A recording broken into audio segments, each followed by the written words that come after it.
Welcome to LiveDaf, your online Daf Yomi Shir. Shalom Aleichem, and welcome back to today's Daf Hayomi Maseches CHULLIN Daf Kuf Chaf Daled. We are holding on Kuf Chaf Gimel Amud Beis, 3 lines from the bottom. Masiv Rabbi Yirmiyah. I have a question. It says Rabbi Yirmiyah from a Mishnah in Maseches Kelim. So this relates back to Reish Lakish, who tells us that by a slab of leather, a piece of skin that had been ripped, mostly ripped apart, it will still maintain its tumah status. Suppose it became tummy, then he ripped it. It's still, because leather, due to its thickness, due to its durable nature, if it's still somewhat connected on the bottom, then the whole thing is still considered connected and somewhat, intact. I have a question, he says. Look at this Mishnah. Tanur shenitma, an oven which became tummy. An oven those days was comprised of like a big pot, a big clay pot, a bottomless pot placed on the floor, and insulated with plaster to keep the heat inside. So you have a tanur that got tummy. Now the only way to purify a tanur is to break it, right? The pasuk says a kli cheres has to be demolished. How much breakage is considered broken? Smithereens, or perhaps if he just disables it and slices it into small pieces, does that suffice? Yep. So he cuts into 3. Rashi explains why 3, because this way each one does not comprise a majority portion. So if you have 3, right, so each one is going to be less than. So first he slices, and then he has to peel off the tefela, tafel, the add-on, the addition, the insulation, the plaster. Ad, we turn to the next page, ad shehi ba'aretz, until, down to the ground. So you have to demolish the actual walls and remove the insulation all the way down, and then you have a demolished tanur, which is tahor. Skip, removing the insulation, don't bother with that. Just slice it and you're good to go. You don't have to scrape off the insulation, and certainly not to the ground. Lo yad shei ba'aretz, skip all that. Ela mematim bifnim, rather you reduce it from the inside, meaning you slice it, as we said, ensuring that each section is less than 4 tefachim. So 4 tefachim is the minimum size to be considered intact, and less than that it's disabled, it's demolished. The question is, fine. Okay, so each section is too small to be considered really, ideal and functional, but if the insulation is still intact and the whole thing is still somewhat connected, it's not the way it was, but it's still pretty functional, pretty connected. And according to that rationale of Reish Lakish regarding the leather, well, the same should be applied here. If it's still somewhat connected, it's intact. It retains its status. But certainly if he reduces it from 4 tefach, it's tor. Why can't we just apply that idea? It's still standing, it's attached by way of the insulation. So he's asking a kasha from Reb Meir Shita, which allows just the slicing without removing of the Amarle Rabba. So Rabba says, okay, you're asking from Rabbi Meir, but you can support Reish Lakish from the Rabbanan, who do require complete removal of that insulation, complete demolishing. Ve'ema with the Rabbanan, Goris Hatfela, Shei Ba'aretz. Ask from there, bring a raya from there. Elama Rava. Rather, says Rabba, let me explain to you what's going on in the machlekes. Hachikam. The Mishnah means like this: Tanur shenitma. So basically, if the oven somewhat retains its original connectivity, of course, all would agree it is tummy. But here we're talking as follows: Hachikam. Tanur shenitma ketim tar noisai. The oven already became tummy. How do you relieve it of its tummy? How far do you have to demolish it? Divrei hakoil cholko l'shloisha v'goyres hatfila shebaretz. All agree. You have to execute both steps: slice it and remove the insulation until it's fully demolished. Okay, so that's there's your answer. The machlekes relates to something else entirely. Not entirely, but a different realm. Prevention. How do you immunize the tanur from becoming tummy? A person wants to prevent tumah from arriving at the tanur. How do you make a demolished tanur to begin with? So in this case, Rabbi Meir holds you don't need that same extent of demolishing. Once it's tamei, in order to totally eradicate the tumah, you have to destroy it. Destroy its identity. But to prevent tumah from arriving, as long as it's somewhat not functioning, somewhat sliced up, that's enough according to Rabbi Meir. Okay, so he wants to avoid tumah arriving at the tanur. What does it do to prevent tumah from reaching the tanur? Chum say you have to do both steps, slice it and remove the insulation. In this case, you don't have to go that far. You don't have to remove the insulation down to the bottom. Just slice it from the inside. Cut the clay walls so that each section is less than me'arba tefachim. Okay, so bottom line is, all agree that once it's tamei, you can't eradicate its identity unless you actually demolish it, make it totally non-functional, slice it, remove the. But they're talking about a different aspect, prevention. According to Rabbi Meir, you don't need that far. Okay, let's go back to the tanur that already became tamei. You slice it into 3, etc. For a minute, we have a kasha from another Mishnah, Mesachas Kelim. Tanur tchilaso arba. What's the starting size of a tanur? How tall does it have to be considered functional and to be makabel tumah? 4 tefachim. V'shiyarav arba. Likewise, if you have a tanur that already became tamei, and you'd like to demolish it to relieve it of its tumah, it's not going to happen until it's less than 4 tefachim, because that's considered functional, right? So the starting point and the remnant is pegged on the shear of 4 tefachim. Divrei Rabbi Meir. That's Rabbi Meir's shita. When do we say that it depends on a 4 tefach slice? Begadol, when it's a large-sized oven, a pizza oven. Aval bekatim, if it's a small one, which the kids play with, Rashi says, tchilasei kolshu. So even if it is a very small one, we'll see in a minute, it means a tefach. So the starting size is a tefach. That's okay. Tchilasei kolshu, because it's considered functional for its purpose. But you have to make sure Misha Tukamet Malachta that it's already complete, right? It was heated. It was the clay had been baked and it's ready to go. Now shiarav, but the remnants. Suppose this small-sized oven broke apart. Birubai, if most of it is still intact, it's going to have tumah. So here it depends on the majority element. Now, Vakama kolshu, what exactly is this kolshu, which is the starting point for the kids' oven? Amri v'Rabbi Yanai. Sometimes kolshu doesn't mean just a minute amount. It's relatively kolshu to the large amount, but it still has some sort of absolute amount, which is a tefach. Amri Rabbi Yanai tefach, because you need it to serve some sort of purpose. That's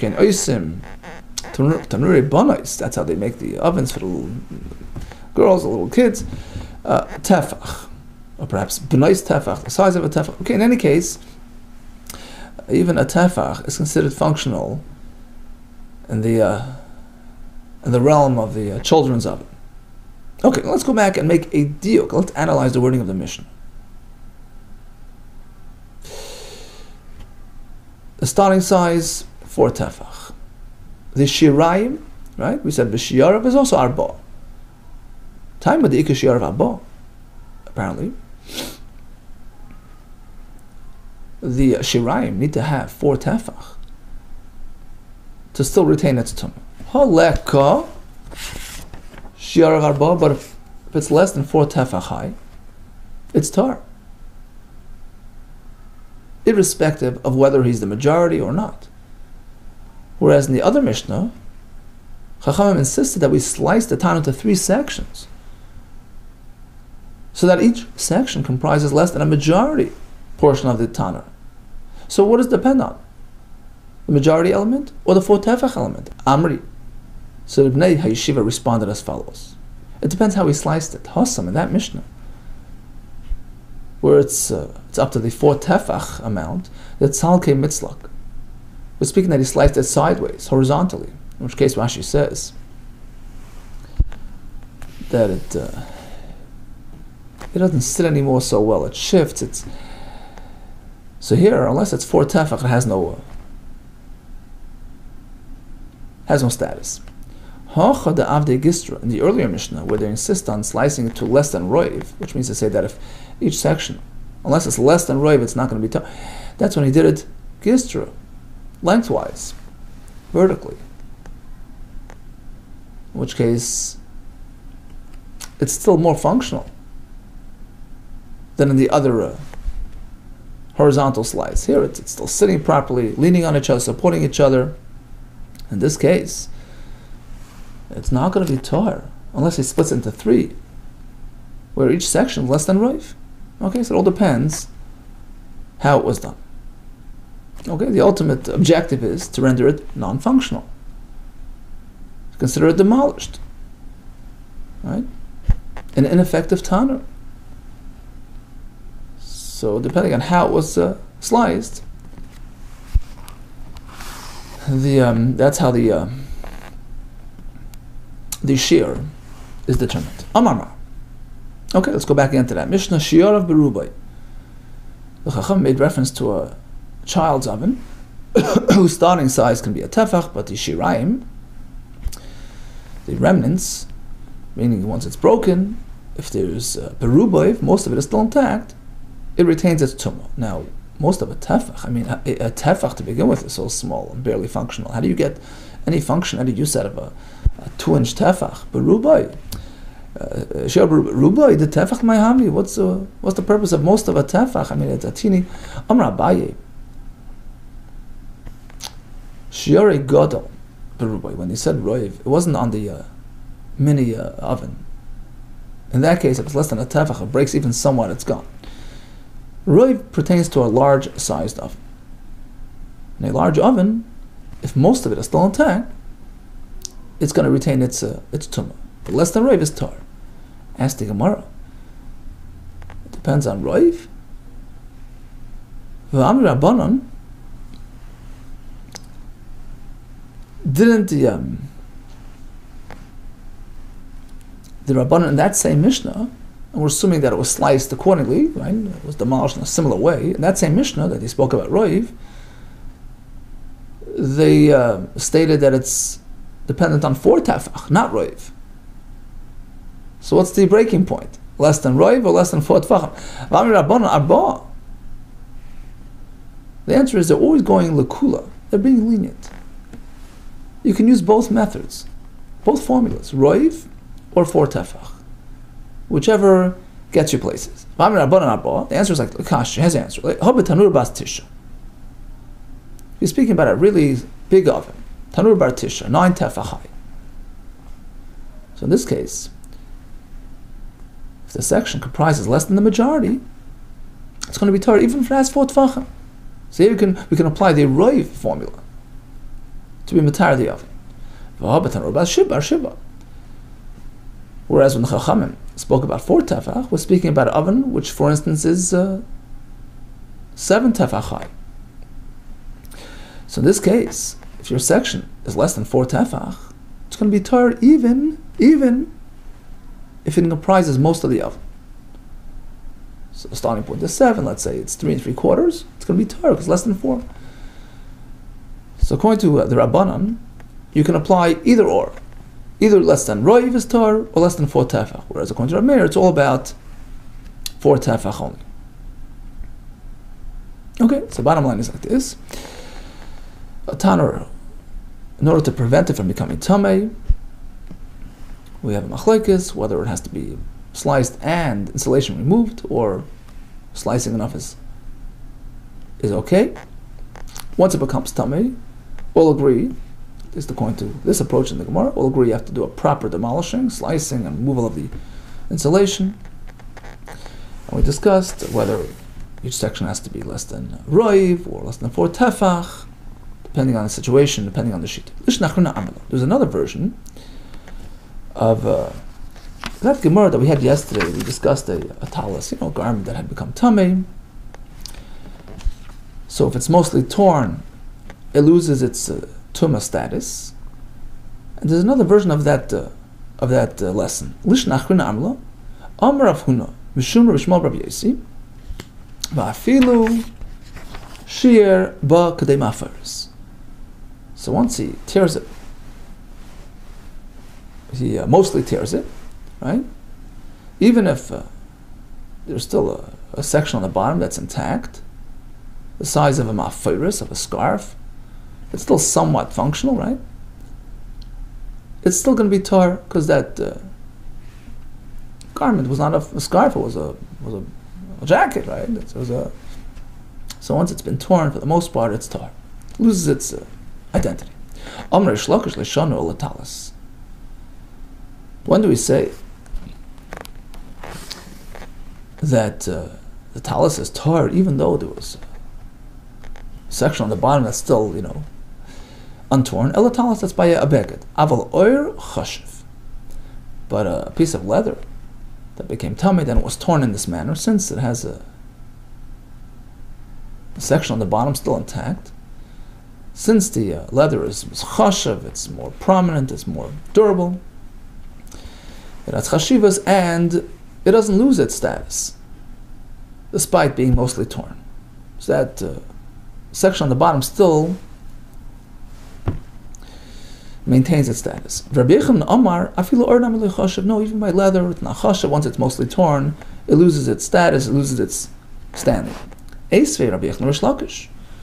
Says Rabbi Yechon, I have a kasha to you. From Mishnah Maseches Kelim, which speaks about torn leather. Oir tamei midras. So this slab of leather, which had been sat upon by Yezav, it became tamei midras, very tamei. Chishev alav. The Ritzova sandal, on the side, is going to use it to make straps for his tefillin, right, or turn it into shoes. Kivish nasan by Izma. Once he inserted his knife, so before he even started cutting, it's already redesignated, and it loses its earlier status, loses its tumah toher. Divrei Rav Yudah.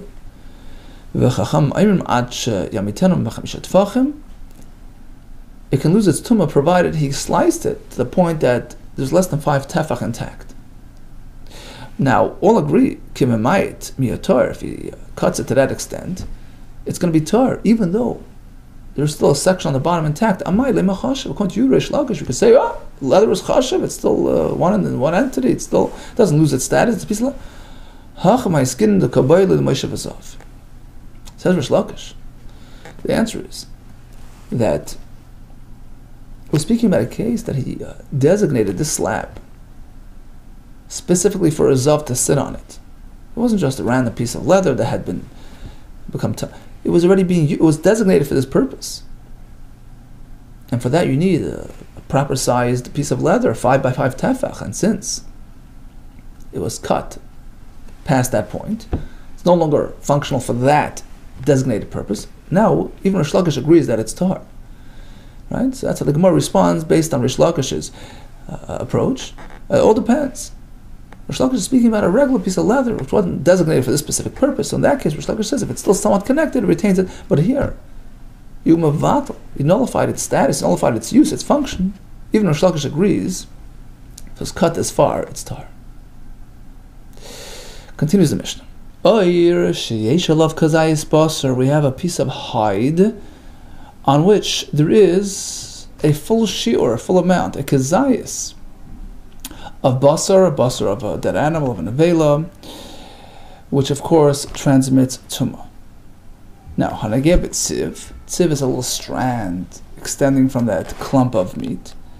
If one merely touches that strand, which is connected to the clump, hayoytzim menu, extending from this clump, or ubisa'ara shekenegda, he touches a hair, body hair growing out of the other side, right, the opposite side of the flesh. So on the back side, coming out of the hide, there is a hair which is directly behind a piece of flesh which is on the other side of this skin.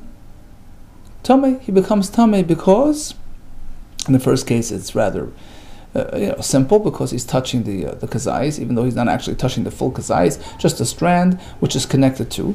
In the second case, Rashi says the hair is a shomer, right? As we learned back in Daf Kafiyutes, it covers because it protrudes all the way through, ultimately it's shielding the flesh on the other side. And a shomer, something which guards, which shields, connects to the material and serves as a conduit for tumah in and out. Okay, so this is a rather simple case, a kazayas of basar on a piece of skin. What if that kazayas is split into two parts? You have a oir, a half a kazayas here, and a half a kazayas of flesh over here. So on this piece of oir, you have two halves of a zayis, of nevela meat.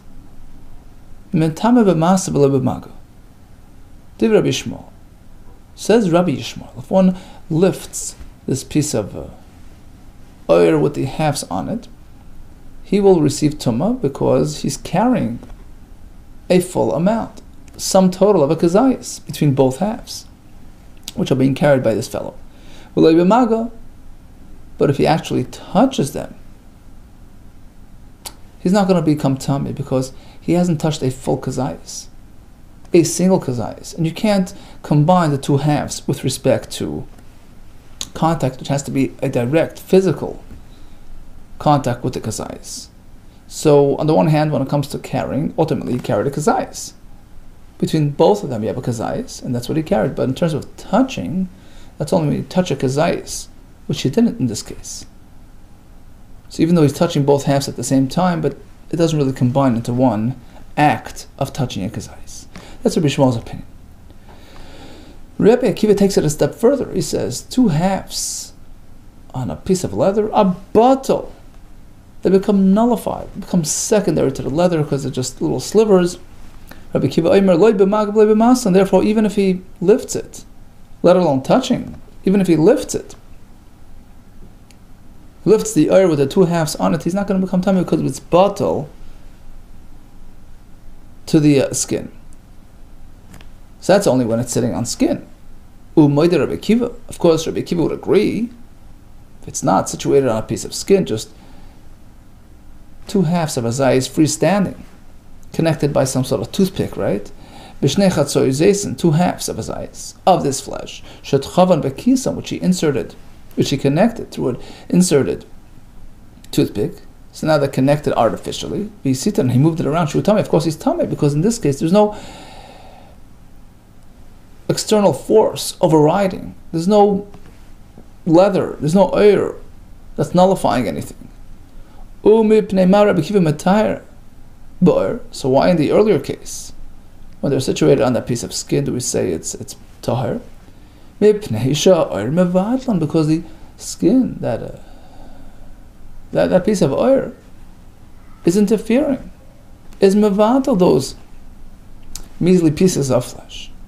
Okay, so in a nutshell, we had two parts to the Mishnah. Part A was a full kazayas of basar on the oir. All agree it's not batal, it's a full amount, it's not going to be batal. The second case, two halves, each one doesn't really qualify as a full matami. Therefore, Rabbi Akiva says it's batal to the skin. Rabbi Shmuel says, although when it comes to maga, you can't really combine the two halves, but masa, yeah, it can generate tumah. Amar ulam Rabbi Yechanan leishanu. When do we say, in the first part of the Mishnah, that a full kazayas on that skin stays intact, retains its status? Leishanu ala paltase chaya. If it was bitten up by an animal, so during the animal's lifetime, another animal came and took a bite out of it and sort of partially disconnected, partially severed this piece of flesh with its skin. So now after the animal died, you skinned the animal, now you have this remnant, this piece of flesh situated on that skin. So it wasn't done manually, it wasn't done consciously by a person, it just happened out in the wild. It's not batal. Aval patase sakin, but it was done manually as he was skinning the animal with the knife. He skipped over this, he just slid over this sliver of meat. So that's batal. That becomes batal to the skin because he willingly, intentionally left it there. That's batal. It's not going to have tumah, even though it's a large clump. It's a full kazayas. Amalei Rav Nachman. So Rav Nachman, who was listening to Ula on this, responded. He says, he tells Leula, Amar Rabbi Yechanan. So you mean that Rabbi Yechanan would even apply this rule to a large piece of meat? I mean, what's the limit? I feel ketarta, quarter of a kav. I mean, we're talking about a huge piece sitting on that hide, it's just batal because he left it there. Maybe he wants to use it tomorrow. Amalei says, yep. If you look at nafya, even the size of a sieve, a huge Amalei, he says, yep. Amalei Rav Nachman was displeased by this. He says, Alikim, the name of Hashem, an oath, a shvua. He says, Amar li Rabbi Yechon Pumei. Even if Rabbi Yechon would have told me with his own mouth, that such a large, significant piece of meat can just become batal, nullified. Lloyd Sayisnle, I wouldn't listen to him. I totally don't accept this thing. Okay, Kisalag Rav Oisha. When Rav Oisha traveled up to Eretz Yisrael, Ashkechale Leil Rabbi Ami. So he encounters Rabbi Ami. Amr Lishmaite Kamei. So he related this whole discussion to him. Hacham Ula, right? He quoted Ula, and then he says, Adli Rav Nachman. This is what Rav Nachman responded to him, and how he was displeased with the halacha. Amr so Rabbi Ami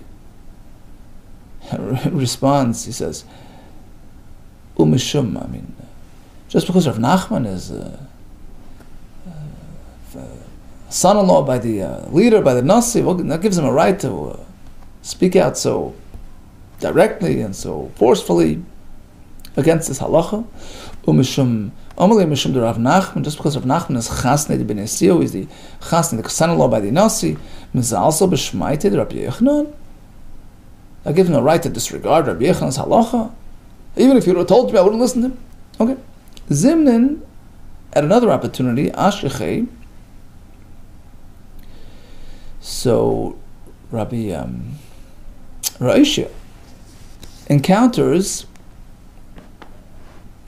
the same Rabbi Ami, and this time Rabbi Ami is saying over this, quoting Rabbi Yochanan, but the difference is, he related it to the second part of the Mishnah, where the meat is negligible, it's a half a kazayas. On that he said that if it was done manually, intentionally, it's batal.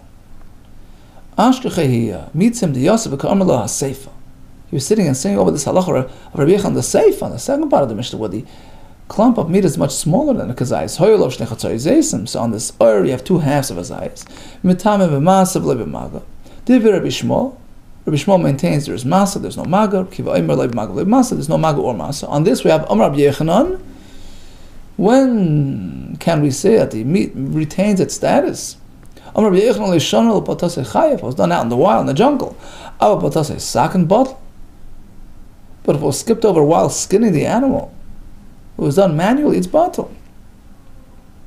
It was the same point of Rabbi Yochanan. Difference is, it was on the second part of the Mishnah where the meat is small.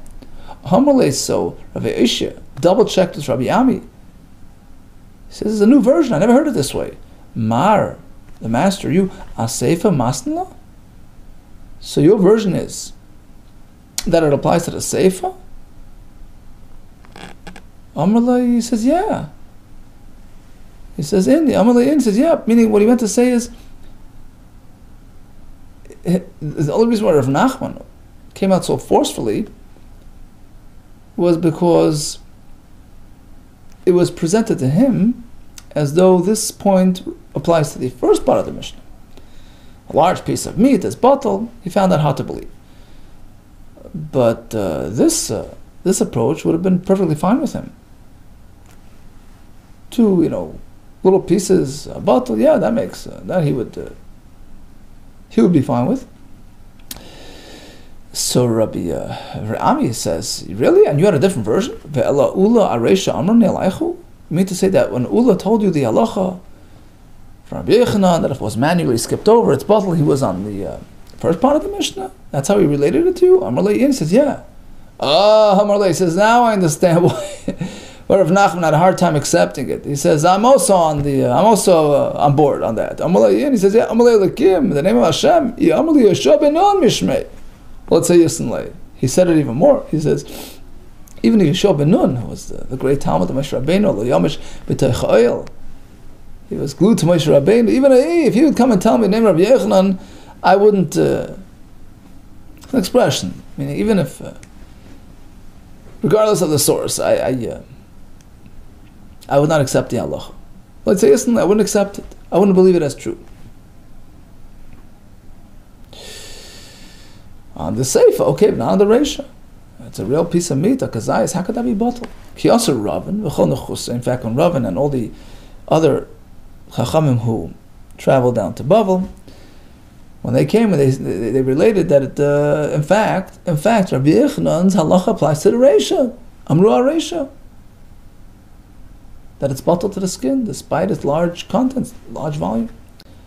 No, so what about that kasha? Vela kasha. What about the kasha that we had? I mean, it's unlikely that a large piece of meat should just fall by the wayside and become nullified. Yeah, it depends what it looks like. Could the Amar Papa be merudat? Just as Rapapa, regarding the last part of the mission, later on he'll tell us that we're speaking that it's merudad. It's a thin sliver. It's flat. It's just spread out. We turn to base. Hachanavi be merudad. Likewise, in this case, we're speaking that the kazayis clump of meat isn't a very prestigious-looking piece of meat. It's just slivered out, it's flattened out, spread out. So although the sum total of all that is a kazayis, but Rashi says a person, wouldn't trouble himself to go scrape together this whole thing and put it together. So he left it there. He meant to leave it there, and it's batal. Okay, so bottom line is, we have the reisha, we have the seifa. In the reisha, we have a full kazayis on the skin.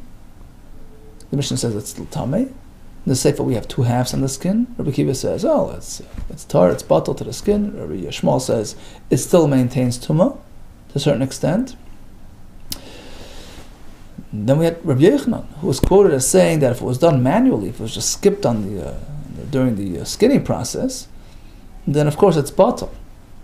And according to one version, at least it goes even on the large piece of meat, because it is merudad, and he intended on leaving it there, so it becomes batal. Hayu olav.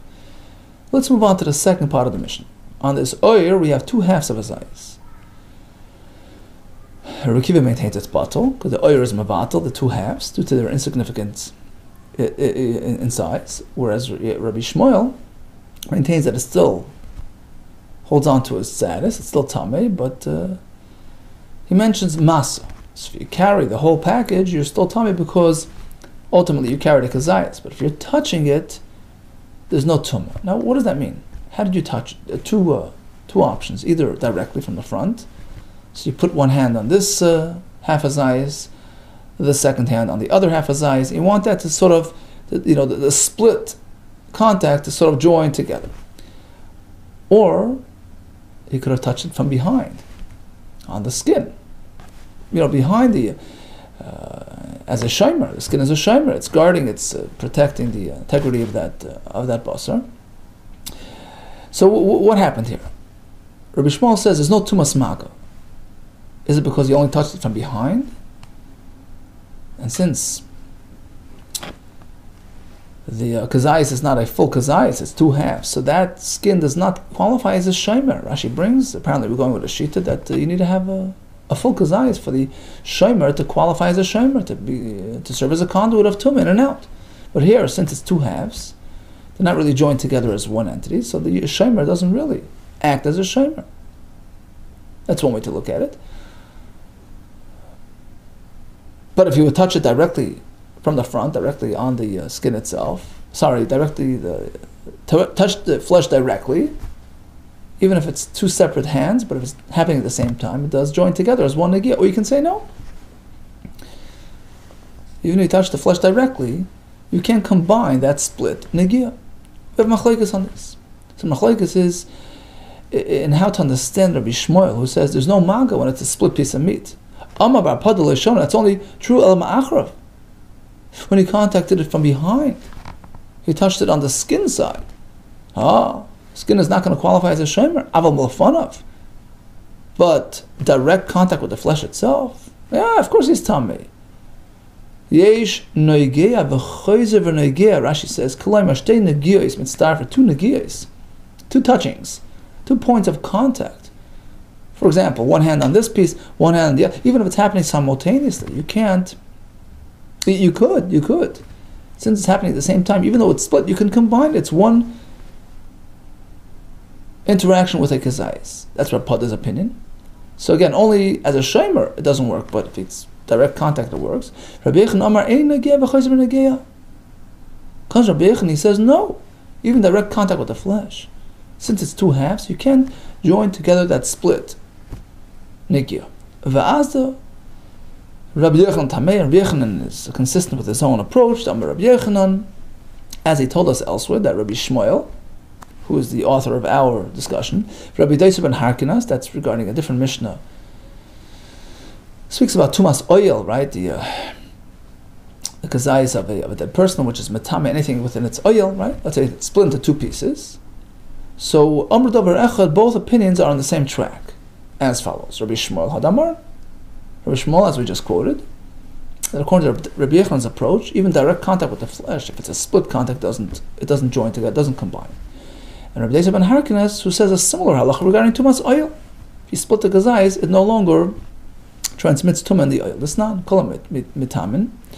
All the items which are mitame, for instance, the kazayis of the maize, kolam mitamin ba'oil, right? Shenechlaku, they were split into two pieces.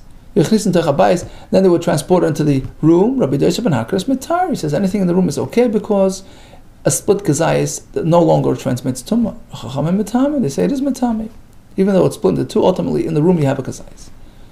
So we compare the two halachas. Lav Amar Rabbi Daisa ben Harkinas Hasam, just as he says over there regarding oil. Once it's split, they can't work in cohesion. They don't work together anymore. Ein ma'ahil v'chayzer ma'ahil. You can't have a hoil on this part and a hoil on that part. They don't join together. It's not considered a kazayis in unison. Hachanami ein negeh v'chayzer v'negeh. Likewise, regarding tumas maga, you're touching this part, touching that part. They don't join together as one. Fine. Now, who is the opponent to Rabbi Shmuel in our Mishnah? That's Rabbi Akiva, right? So let's assume Umid Rabbi Daisa ben Harkinas Rabbi Shmuel. If Rabbi Daisa follows Rabbi Shmuel, so the opponent of Rabbi Daisa, that's the Rabbanan, Rabbi Akiva, will be in line with Rabbi Akiva, who's Rabbi Shmuel's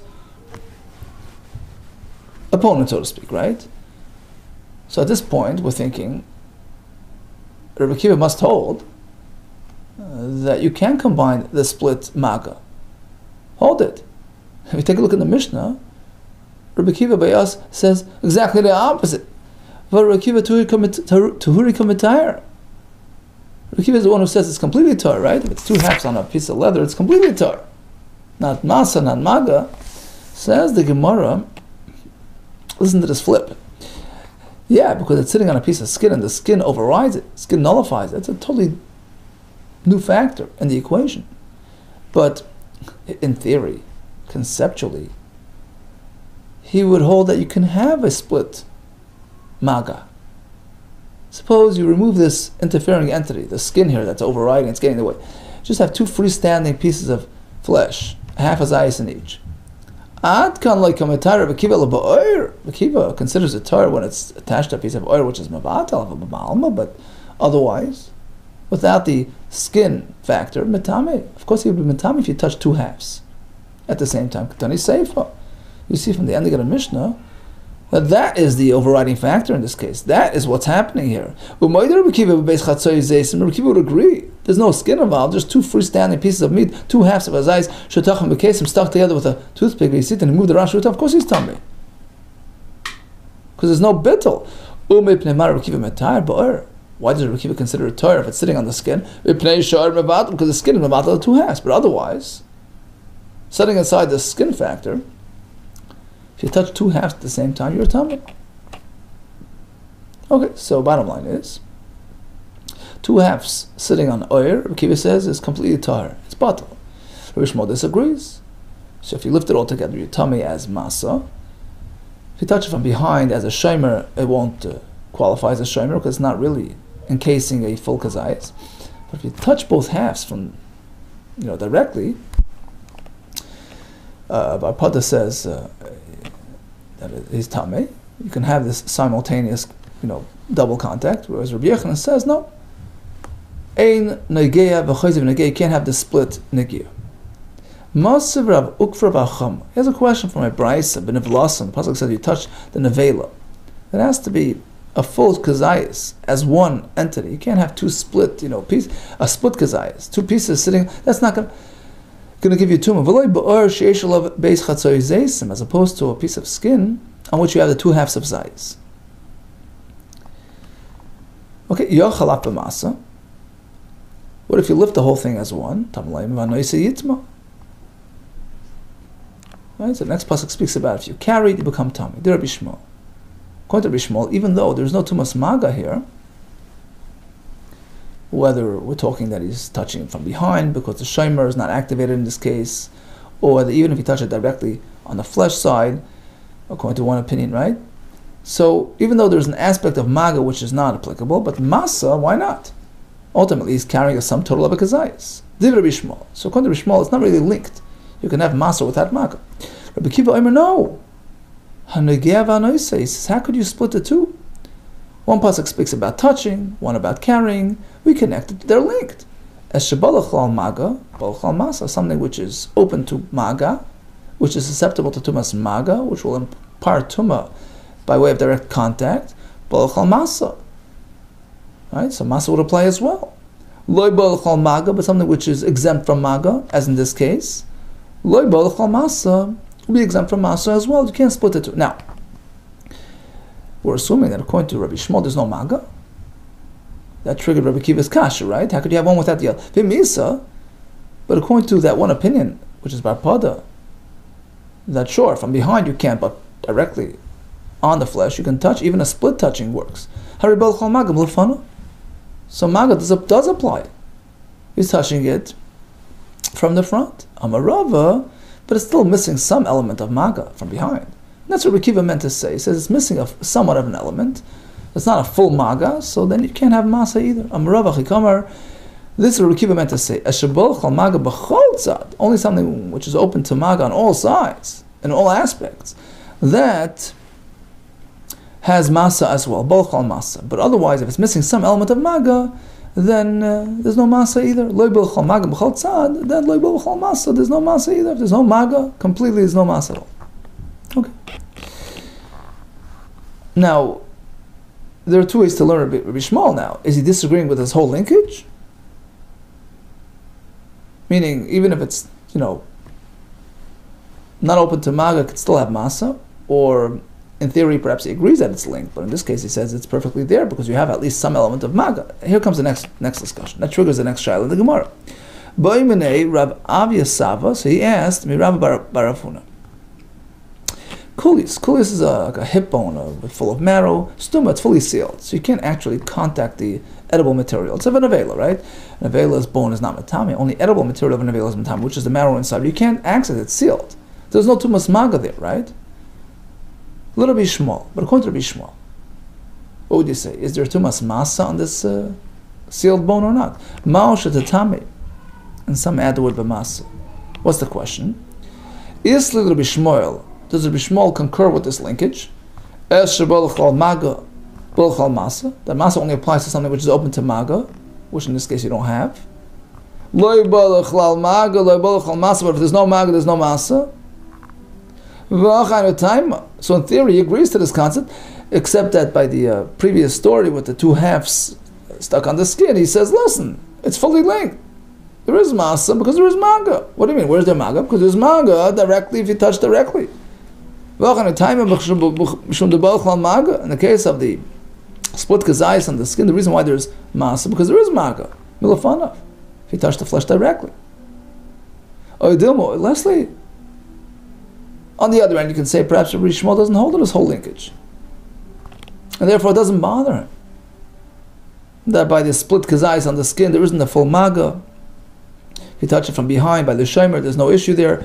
The shomer doesn't really get activated in this case. There's no full maga. You're missing a maga element, and still there's masa because there's all of this linkage. So which way? Amarle, so Rabba Barafuna sort of diverted the topic. Says, take a look at the bird flying nearby. Urva, look at this raven parach is flying. Amarle Rabba Brace, so Rabba, who was his son there, he says, why are you disregarding his question? He's a great man. You always praise him to us. V'lav hainu Rav Avya Sav, isn't this the great Rav Avya Sav from Medisa, the Mishabech, you praise him to us. You're always telling us about him. The Gavar Rabbah is a great man, so why are you not responding? Amalei says, well, I'm out of steam. I'm out of gas.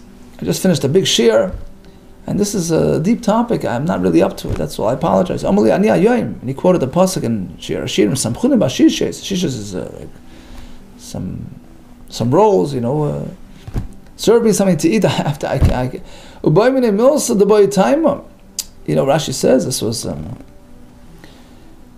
Shabbos a regel Haisa. It was a Yom Tov. The Shabbos was a busy day, a big drasha. So I'm sorry, I can't really delve into this deep, intricate, Tumah V'Tahara topic. See, even for them it was hard. And he asked me something about time which requires analysis, and I'm not up to it. Okay, Amar Ula. One last piece to the sugya. Says Ula. This whole discussion about a split kazayas, even having any inkling of tumah, is only when it's somewhat connected.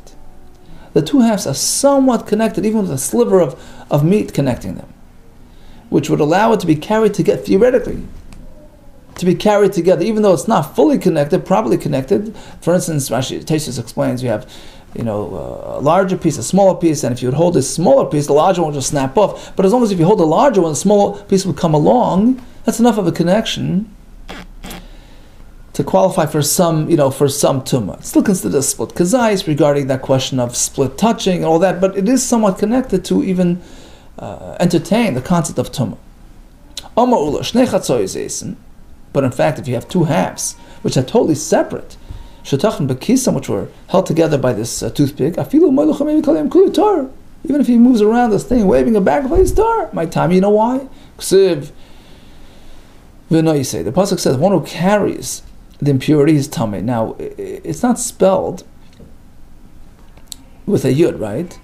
So it's just hey nun sama sin aleph v'hanoisei, right? But it could also be, in terms of its spelling, it could be read as nisa, right? Nisa means it's carried as one. So ksiv v'nisa can be read v'nisa. It's carried as one entity. It's one single inseparable entity. But Korean noisei, we read it as noisei. He carried it. So we connect these two interpretations. Ba'ina noisei v'hudanisa v'asachas. So the only thing that will affect the carrier is if the item, the object, is intricately connected. It's physically one and can be carried as one. Question is, Tanan, take a look at the Mishnah that we just learned. On the skin you have two halves of his eyes. The Rabbi Shmuel. According to Rabbi Shmuel, there's no maga. We have two ways to learn. Either he touched it from behind, so there's no tumas shomer, or even if he touched it directly, there's no kuta split maga. But even Rabbi Shmuel applies tumas masa. Why? You can't carry both as one. They're not one, not connected. Rapapa Meruda, that is. Here goes Rapapa's statement, which we referenced earlier. There's a thin sliver running from point A to point B, from this half to this half. Not strong enough, as we said, to really consider them to be one, but it is somewhat connected, and they can be carried together because of this sliver. So that slight togetherness allows this to be considered one and the same entity regarding tumas masa. Regarding tumas maga, that's our whole discussion in the Gemara. Tashma, here comes another question. Our Mishnah ends with the story of the two halves that was standing free, right? No skin involved. Shtachim bekesam, connected with this, artificially connected with this splinter. Veisitan, shu tummy, moves around this tummy. Amai, same question. Malav nisu.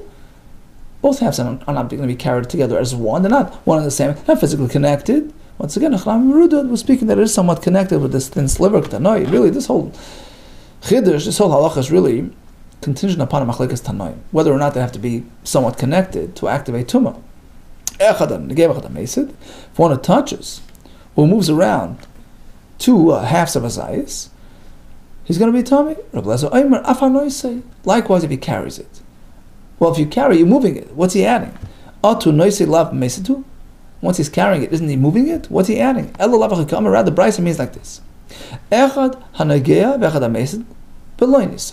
says, whether he touches or moves around the two halves, despite them not being connected, the two separate, standalone halves, your tummy. Comes Rabbi Lezer says, no.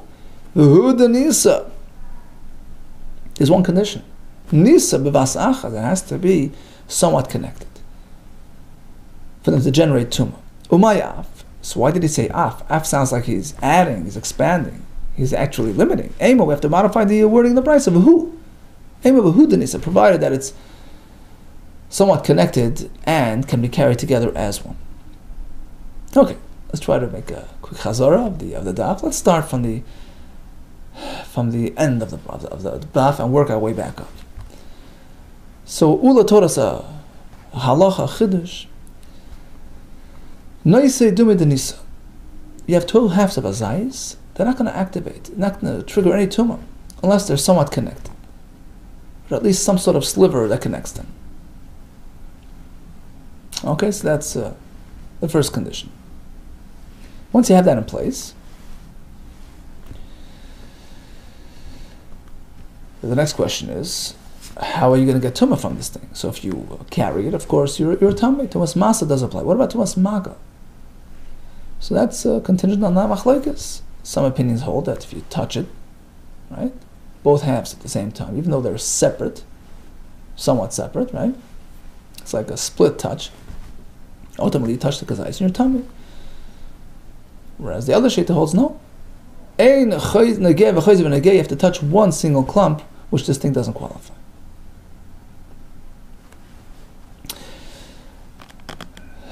Then, let's move on to 2 halves on a piece of skin. So until now we spoke about freestanding pieces of meat. What if it's stuck on a piece of meat? So if it's one kazayis as one, the Mishnah says it's tameh. If it's 2 halves on this piece of oil, Rabbi Kiva says it's completely tar, it's batal. Rabbi Shmuel says no, it's not batal, and therefore tumas masa will apply. He carries it as one. Tumas maga, well, that depends how you learn. If you touch it from behind, utilizing the shimer system, of course it won't, because the shimer only applies when it's a full kazayis as one. Now, if you touch the 2 halves from directly from the front, that's machlokes, whether you can combine that split negia or not. Then we have Rabbi Yechon who tells us that this whole discussion, when do we say that the flesh on the skin is still going to have tumah? That's when it happened, in the wilds of the jungle. But if he did it consciously, he skipped it behind as he was slicing off this, then it's going to be batal. According to one version, this applied even to the case of a kazayis. And the question was how? Because we're speaking that it's meruded, it's just spread out, and if he left it behind, he didn't care much about it, and therefore it is batal. Then we had the discussion about the tanner, whether in terms of preventing tumah from arriving, or even when it's already tameh, the process must be applied to cleanse it of its tumah. Okay, thank you so much for joining. All the best to you, and much hatzlacha.